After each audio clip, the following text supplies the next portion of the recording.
Căluțul Fulger. Dis de dimineață, căluțul Fulger se trezi bine dispus și cu poftă de alergare. Întâi sări gardul, apoi galopă fericit înspre amicii săi pentru a-i saluta. Micuții lui prieteni, aflați la cules de floricele în mijlocul pajiștii, se uitară cu admirație după Fulger. Era mai mare dragul să privești căluțul în galop, cu coama și coada fluturându-i în vânt. Trecând pe pajiște, ajunse în pădure. Acolo sălășluia cea mai bună prietena a sa, Rosco, veverița cea roșcată. Rosco tocmai își vopsea noua casă când a auzit ropotul copitelor lui Fulger, care se apropia în galop. Ce viteză amețitoare!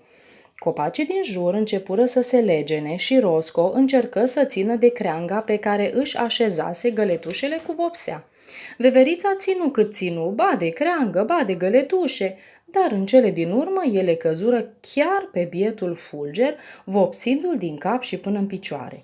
Din fericire, simpaticul căluț nu se supără, ci dimpotrivă avea chef de glume. Așa că, celor care veniră să vadă ce se întâmplase, le spuse: „Prieteni, m-am transformat în zebră." „O, Fulger, bufon ce ești, acum trebuie să faci o baie bună, ca să te curezi de vopsea. Deși mie îmi place mai mult așa zebră," îi strigă iepurașul încântat de idee. Rosco însă era tare supărată.